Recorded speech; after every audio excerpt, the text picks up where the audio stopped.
Arhlene Flowers. Let's welcome her. Hello, everyone. Or I should say good evening. Anyhow, it's a pleasure to be here. It's such a fascinating course. I'm here to talk to you about your challenge and to give you some advice on how to make your challenge a success. I see some familiar faces from my classes in the audience. So what I'm going to cover, I'm going to give you a whirlwind on some social media considerations and I'm going to use examples from many different types of industry that I think would be of interest. So I think we all know that technology really has been evolving so quickly. And if you just look at this chart and see all these innovations since 1998, and this is only a sample of them. And I mean, how many of you use social media to connect with nonprofits or businesses? Okay, I know that practically all of you use social media. So I'm looking at this more from a business perspective. My background comes from marketing and public relations, and PR really has taken ownership of social media, and it's become so significant and useful in connecting with people. So technology changes, and that's one thing that you will have to keep track of. What is state of the art today could be antiquated tomorrow. I love this cartoon. This is vintage social networking. That's the networking I had when I was in college. So let's take a look at some key things. I've got 8 principles, 8 goals for you to keep in mind for your challenge. Number 1 is pinpoint what you want to accomplish. You really have to think about what are your goals. So for example, what is the situation? I mean, what's with your client, the organization you're representing? What other advertising and promotional materials? Because social media does not operate in a vacuum. Social media really has to work in harmony with other types of communication tools. That's so important. And to really think clearly, what are your goals? What are you trying to do? What messages do you really need to convey? Are you trying to persuade people to think differently? Maybe to change their behaviors? Are you trying to help an organization make money? You're trying to help a nonprofit get more volunteers or donors? Every social media project has to have some very clear goals. It'll make your life much easier once you figure these out. Number 2 is you have to think of who are your audiences and where do they spend their time on social media? Because there are so many. How many social media platforms do you spend time on? 2? 3? 5? Yeah. And there are more and more. And so you have to think, what social media platforms do people, when they're connecting with a nonprofit or business, not your friends, where do they really get that information from? So what can you do to encourage people to connect with you? Are you going to offer deals and discounts? Are you going to offer useful advice? Is it entertainment value? Are you setting up a forum for people to share their voices? Are you sharing news about current events? One thing that's also important is to look at who uses social media. This is an interesting chart because you look at your generation. Snapchat is really growing. How many of you are on Snapchat? Wow. Yeah, everyone. But if you look at your grandparents aren't spending too much time on it, for sure. So you have to really look at what age group are you going after? And many campaigns are going after multiple age groups too. So what will you call your social media? This is such a simple thing, but I'll tell you there have been some major mistakes, which are called slurs. So let's take a look at a few. Is it Penn Island? Or penisland.net, right? Is it the therapist or the rapist? Is it who or presents or who represents? Children's laughter or children's slaughter? So it's really careful. You have to be careful because you can't assume, even if you capitalize some letters, people may not do that, right? And also with hashtags, you have a lot of opportunity on hashtag to not just use the name like hashtag iPad, but hashtag Apple. But you can also work out themes and messages. And I like for example, Hershey's chocolate, Cookie HQ, great. That's a really good hashtag. It's very memorable. And I like Travelocity's The Well Me Known, that ties into its entire advertising campaign. So What is your content? You have to really think, you have such a wonderful opportunity to tell stories on social media. So what are your themes and who are your storytellers? And many times there are many different storytellers. I mean, say for example, you represent a corporation. It's not just going to be the CEO who can tell a story. For example, when I was representing a hotel, some of our best stories came from the head housekeeper who told how to do great spring cleaning. The concierge who could tell you how to plan a perfect trip. The person who does meetings who could help you plan not just a reception, a party, a perfect wedding. And you have a lot of content is multi-authored, and that's really important. But the stories have to be relevant. They've got to be over topics that people are going to care about. This is a conversation. So a lot of advertising, traditional advertising techniques and PR will not work. So the last thing you want to be real and transparent. It's hard to see this New Yorker cartoon, but Dr. Frankenstein is trying to figure out his new online persona instead of creating a monster. So I love this proverb, a Native American proverb. Tell me a fact and I'll learn, tell me a truth and I'll believe, but tell me a story and it will live in my heart forever. And that is so true about stories, they can be so powerful. I'm going to share with you a few examples very quickly. Charity Water is a website that talks about wonderful stories of how people have gone into communities and created wells and supplied these communities that never had running water and access to really good, clean water. And these stories are heartwarming about the woman at the bottom is Helen, and Helen for the first time is able to take a bath. I mean, these are really heartbreaking, and they're told by the people who went to the community. They're all from around the globe and who made a difference. So they're really compelling.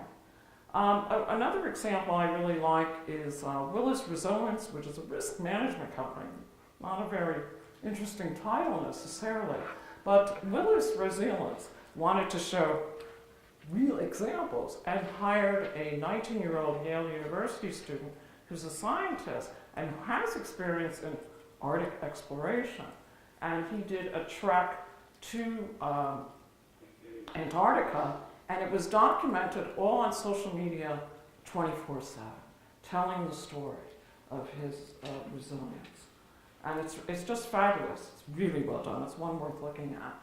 I mean, even IBM, for example, when it celebrated its 100th anniversary, it told stories about all the volunteers from around the globe and how they made a difference. Because IBM gave people time off to make a difference in their community around the globe. And they choose whatever nonprofit or whatever cause interests them.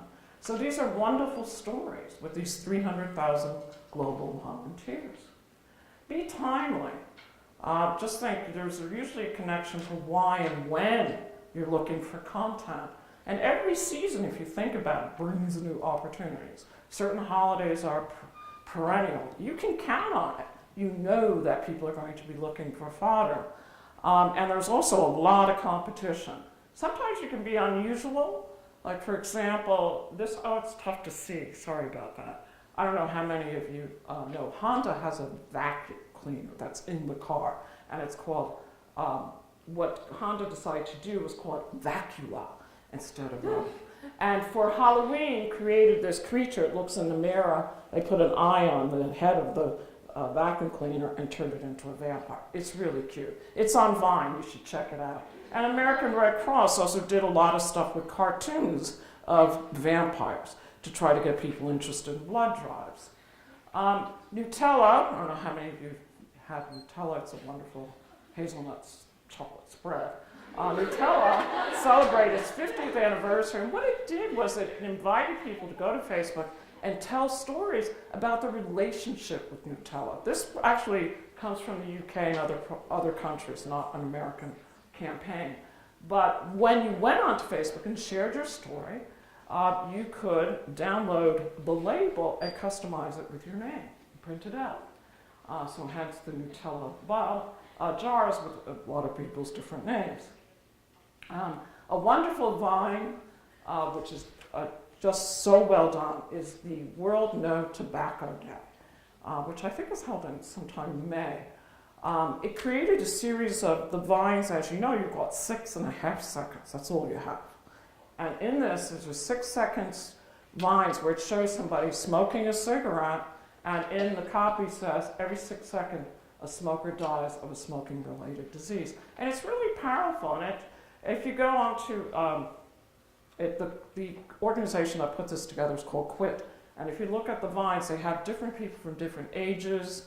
Really well done. Another thing is that, say you may have to revitalize your brand. You know, products do need to be refreshed. And I love Old Spice when it used Isaiah Mustafa as the spokesperson.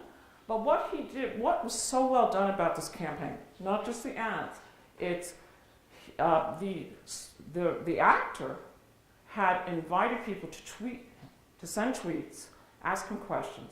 And then he, in the bathroom setting, with the towel wrapped around him, he responded to the tweets with great humor.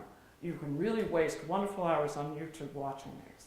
He created 200 of them, and they are a hoot. A lot of fun.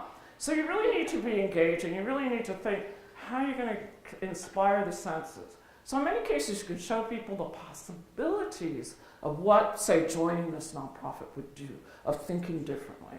Try to get people involved, seek their participation, and use humor. Humor is great, but you have to be careful about it too. Sometimes it can backfire. My favorite is CIA. First tweet. I love this. We can neither confirm nor deny that this is our first tweet. And it got so much attention because it was witty. And who would think that CIA would have this wit, right? It's great. And another example I really love is Red Bull Stratos. I don't know if you're familiar with this campaign. Red Bull had done this record-breaking feat where an Austrian, which the brand is Austrian, by the way, had jumped from, you'll see him on in this capsule, and it was broke all these records. The highest manned balloon ascent, highest altitude skydive, and I think he jumped 24 miles in the air from New Mexico. And you can see, he could even see the shape of the globe. I mean, that's pretty powerful. So it was 4 minutes and 9 seconds he jumped, and he landed on his feet. Amazing. Anyway, he broke a YouTube record too. 8 million concurrent views. People logged on to watch it. It's incredible. It's so well done. But this campaign also used Twitter very effectively, used Facebook and other types of social media. Brilliant, it really is. One example I love is don't forget blogs. Blogs are really essential too. Some blogs from a company or nonprofit are not so great. But I think an example that's truly inspirational is My Starbucks Idea. This blog invites people to present ideas on new products, and I actually copied this from today's blog so you can see the number of product ideas that Starbucks has received from anybody about the merchandise, the music, the cards, and you could also provide feedback on experiences and involvement. And Starbucks makes sure to comment to every single person. And some of the comments are negative. This is a high-risk one. But Starbucks does it anyway because all things considered, it still generates a lot of positive feedback and a lot of the great ideas are brought to life. So it has wonderful research possibilities. So what are you going to show? You really have to think about that because social media is a very powerful visual platform beyond text. So think about photos, infographics, video clips, and in that chart, sorry, when I blow it up, it's not so easy to read, but the most popular shared content on social media, 43% pictures. So keep that in mind. You have to have wonderful imagery. And infographics can be very powerful as well. So Instagram and Pinterest have been the two biggies. And they're very, very different. I don't know how many of you are on either one. Okay. And how many of you use Instagram? Okay, how about Pinterest? Fewer people use Pinterest. But Pinterest is a very different experience for those who use it. It's great for content curation. So it works better with certain types of experience. It's really great for food.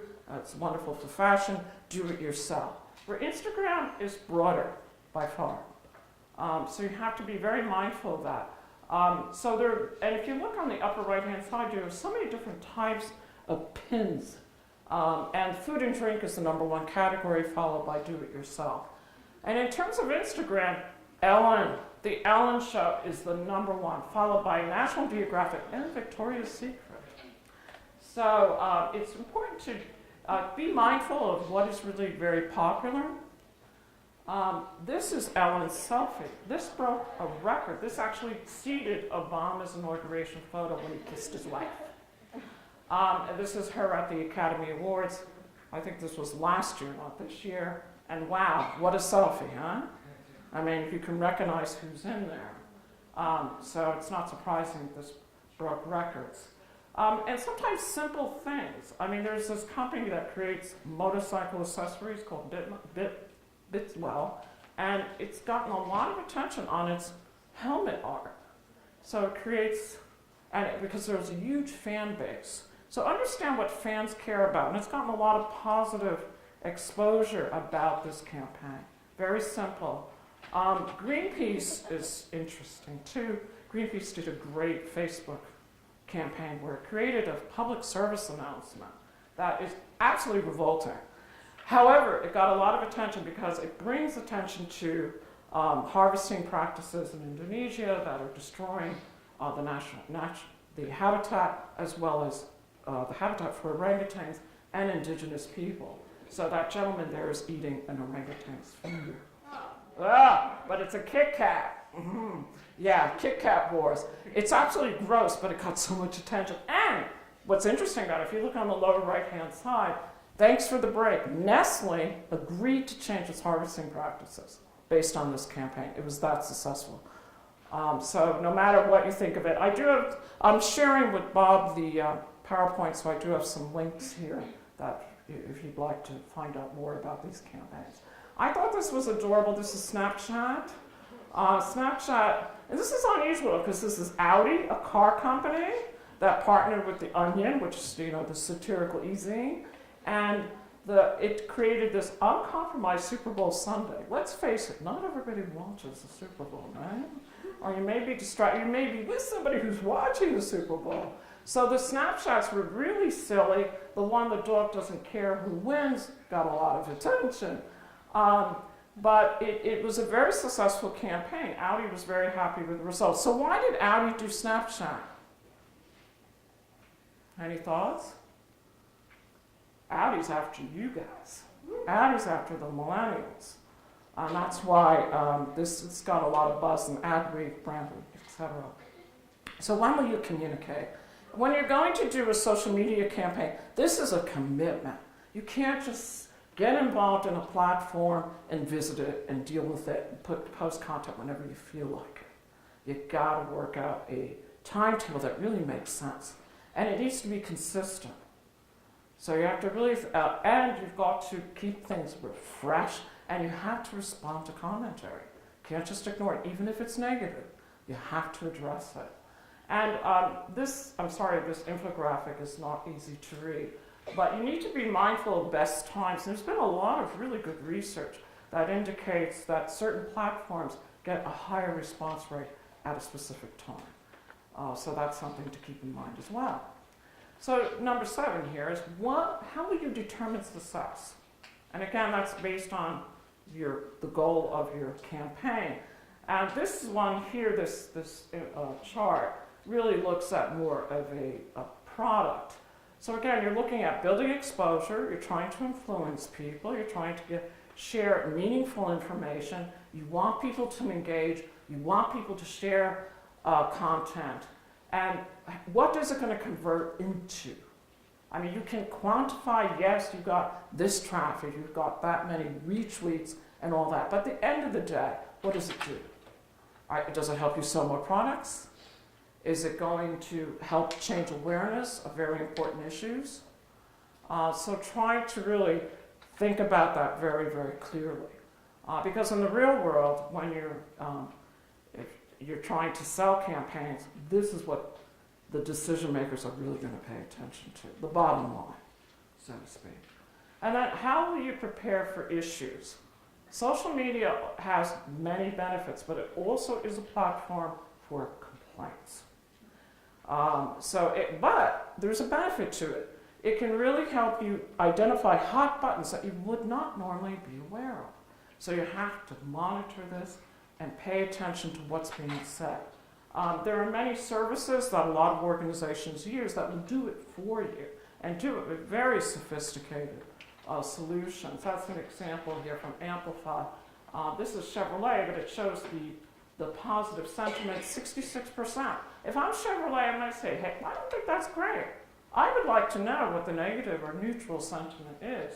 That may help me think about how I may change the way I communicate with people, maybe how I even change my products. So it's important to consider this. You have to think of crisis planning and issues management. And this is truly essential. Also, when you're dealing with social media, you do need to set up guidelines for anybody who's involved in, as an author, and guidelines in addressing issues. Not all sentiment is going to be positive, so how are you going to respond to it? And how you respond to it is meaningful. And also, don't create your own crises. There's a remarkable, we all know Anthony Weiner. All I have to do is say his name. And he really had misused Twitter and destroyed his political career. Amazing. And here are some examples of organizations you may not be aware of. Celeb Boutique is a fashion company in the UK. And this was the Aurora, Colorado was trending one day. So the public relations staff said, oh, it must be our Kim K-inspired shot, not realizing that a sniper walked into a movie theater at the Batman premiere and had opened fire, and many people had died. So what does this shop in the UK say? We're here in the UK, we didn't know. Do you buy that in today's culture? Absolutely not. So some people get hyperactive and feel, oh, it's trending, I have to respond right away. Figure out why something is truly trending. Another bad example too, this is Kenneth Cole, was talking about, oh, the uproar in Cairo must be our spring collection. Not quite. A major political protest. So there are no excuses for being clueless. And again, be mindful, don't react right away. Be informed.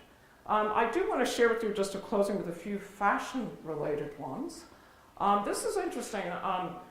Ann Taylor on Facebook was promoting on the upper left-hand side a new cargo collection of fashion.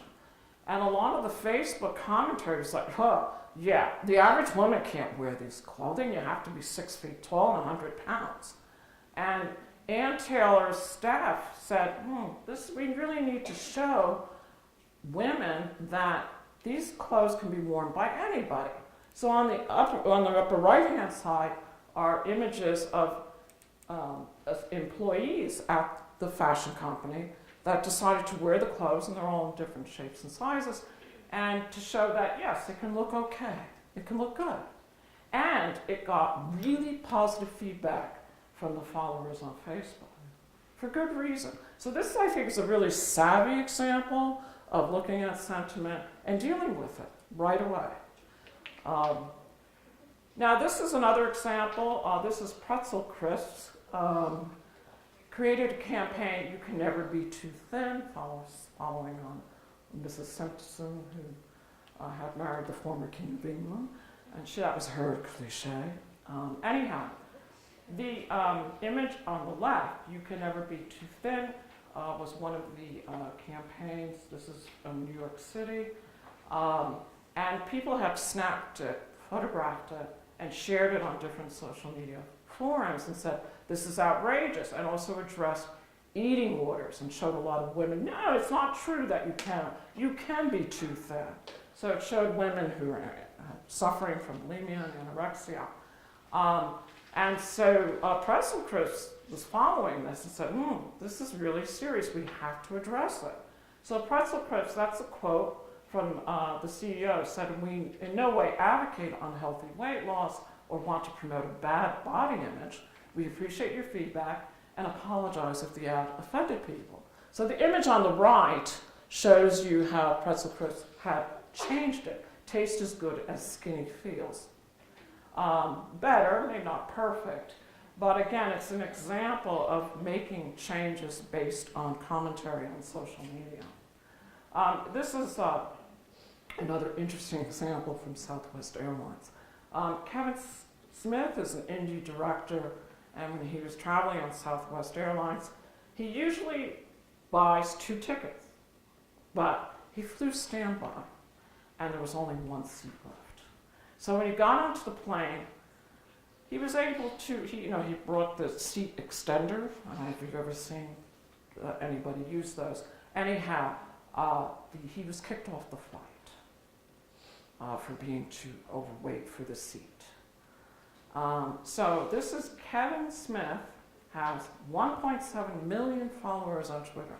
Southwest Airlines, a major company, had fewer, only not even 1 million. So guess who got more attention? Kevin Smith. And wow, did he get attention. And that's an example of his tweet. I know I'm fat, but the captain, was he justified throwing me off a flight in which I was already seated? And he was quite embarrassed. The airline apologized, but it was a little too late. And as you know with Twitter, once you send a tweet, if it's retweeted, you can never get it back. So this is probably not a good example. And again, I suspect that Southwest was quite shocked, thinking this is any passenger, not that it would get any attention. So the 8 key considerations, just to summarize, you really have to think about what you want to accomplish. Number 1, that's where you start. Number 2, you have to think who you're going to go after and what social media outlets will they connect and communicate with you. And think about your domain names carefully, particularly with blogs, and hashtag names also can be misinterpreted. So read it a few different ways, and be as creative as you want. There's opportunity for creativity there. And really look at some great storytelling opportunities and themes that will resonate with your audiences. And to look at diverse and vibrant imagery. And I would also recommend to look at photography, any graphics, as well as video. And look at it in different time frames as well. And to look at a timetable, you have to have frequency. You've got to think of it. It's got to be, and somebody has to monitor it every single day. And also set up parameters. How are you going to measure the effectiveness of this? That's a very important component. That's a major buy-in in the real world if you're going to get the support. And to keep a track of what's being said. Because that can help you make some very intelligent decisions about the future. You can really be surprised. It can be amazing findings. It can address some hot buttons. And don't create your own. Be mindful of not overreacting. So that's, in a nutshell, some, I think, key 8 principles that will help you with the challenge. I know this is a world you know really well, but we're looking at it from a business, nonprofit, cause-related perspective is quite different. And if I can answer any questions you may have. Anyone? I know it's getting late. It is. Well, thank you very much. And good luck with it.